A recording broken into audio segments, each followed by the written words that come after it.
Yes, good morning guys. So ito pala is reply ko lang sa comment ni Wendell na tungkol sa settings nito. And dito po yung max niya na sinasabi kong 600, ayun po. So ang maximum na charger mode or solar niya is 600 watts and voltage is ayan. Ito yung settings niya.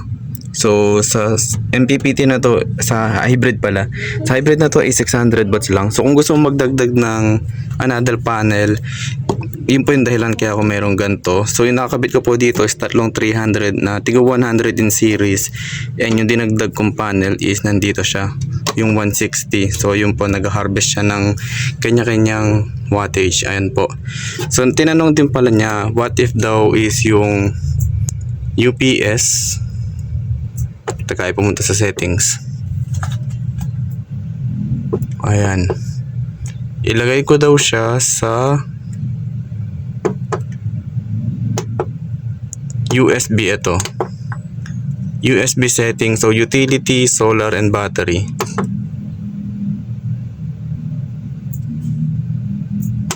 Ayan. So hindi nakakonect ang aking utility. So ito. And ibaba ko muna ang aking papunta siya sa ATS ko, ayun. So binaba ko muna para hindi magkagulo ang aking kuryente.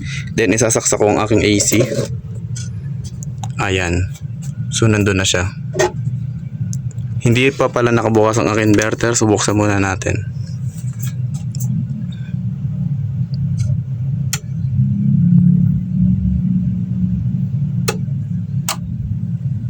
Okay. So as you can see, since low bat, so nag-bypass siya agad. So kukuha siya agad sa AC ng harvest, ayun ang harvest ng kuryente. And yung solar is focus lang siya sa pagcha-charge. So para ma-utilize mo to na maayos, meron kasi siyang iba't ibang settings dito. So USB is utility, solar, and battery.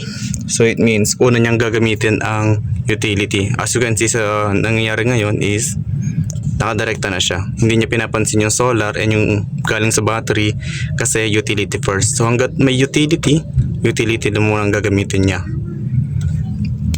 And kung gusto mo mag-charge gamit ang utility, palitan mo lang yung settings dito. Andito siya sa number 16. Sa ngayon is naka-only solar ako, so solar lang siya magcha-charge. Kung gusto mo siyang palitan para AC ang mag-charge, punta tayo sa number 16.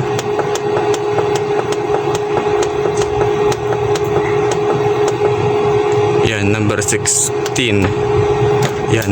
Gagawin mo siya ngayong C50 or yung isa is SNU. So gawin natin siyang SNU. Yan, para solar and utility ang magcha-charge. So exit na natin.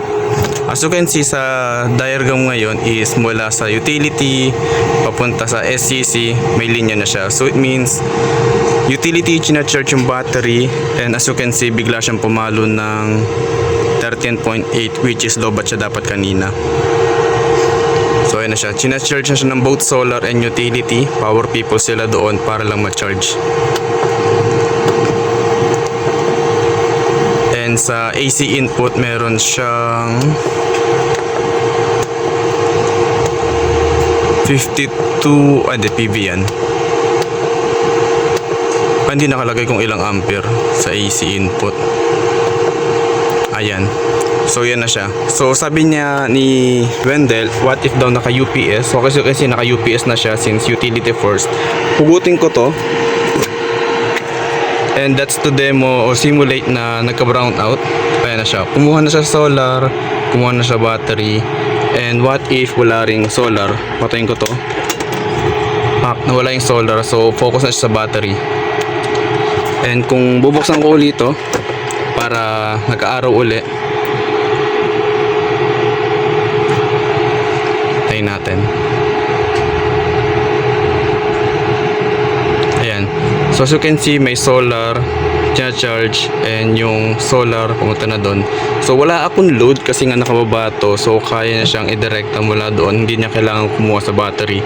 Since sa USB pangalawa ang solar, so solar agad. hindi siya kukuha sa battery kung di galing sa harvest ng solar. And kung magkakakuryente naman, saksak ko to. As you can see, nag-bypass siya uli. Nag-charge siya galing sa AC. And yung voltage niya pumalo uli. So kung ayaw mag-charge gamit ng AC, dito lang siya sa settings number 16. Balik tayo doon kasi ayoko rin ng AC charge sa totoo lang, kasi okay naman ng Meralco dito, medyo stable kahit paano. Goods ang AC kung nasa probinsya ka and papatay-patay and kailangan mo ng stable backup. Yan, OSO agad. So as you can see, nawala yung utility papunta sa controller. And ngayon is naka-bypass na pa rin siya. So sa AC pa rin siya kukuha, USB settings. And kung magba-brown out, hugutin ko to, kukuha na siya sa solar niya since nawala yung priority niya, which is yung utility. So sa secondary na siya, which is yung solar. And kung mawawala rin yung solar, patayin natin, battery na siya kukuha. What if walang solar and saksak ko ulit ito? Siyempre bypass pa rin. Kita nyo, as you can see, hindi siya naka-on ng charging, so hindi siya nag-charge muna sa utility, direkta sa utility siya. And buksan ko ulit yung solar.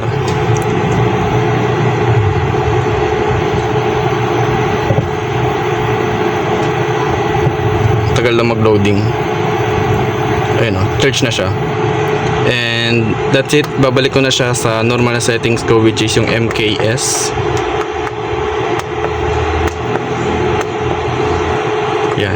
Yan talaga yung gusto kong settings kasi mas na-utilize yung solar. So as you can see sa MKS is hanggat may araw, hindi siya kukuha sa utility. Kukuha lang siya ng power from utility kapag nawala na yung araw. And yung paglipat pong yun is wala po siyang interruption, zero interruption po.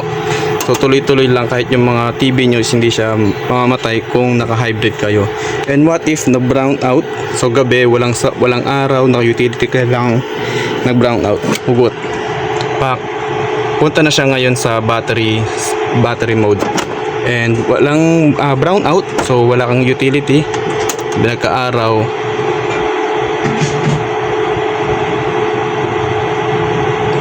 Medyo mabagal lang talaga sa solar. Ayan, charge na siya. And as you can see, yung linya mula battery na nakaganong kanina pumunta doon kasi meron kang sapat na solar para punan ng load. Kasi zero load ako, nakababa kasi ito eh. So ayun siya. So yun po. Then pag bumalik to, yung utility mo, since may araw, hindi siya kukuha sa utility agad, unlike ng ibang settings. So yun po yung MKS. And nag-comment din pala si Aris, namuto ko ng apelyido niya. So si Aris, si Madam Aris, pang charge lang daw ba to? Hindi po, hybrid inverter po siya. Marami siyang settings dito, marami rin siyang input. Meron siyang battery, AC, solar input, and AC output. Pwede rin siya mag-charge. So pang charge and pang convert na siya AC to DC and DC to AC. Depende sa pangangailangan nyo. So medyo technical, all-in-one na siya. Yun po yung kinaganda ng hybrid inverter. Ang wala lang po dito is yung pang net metering. So mag net metering ka, hindi po ito yung inverter na hinahanap nyo. So yun lang po. Kung may katanungan pa po, feel free to comment lang po. Salamat!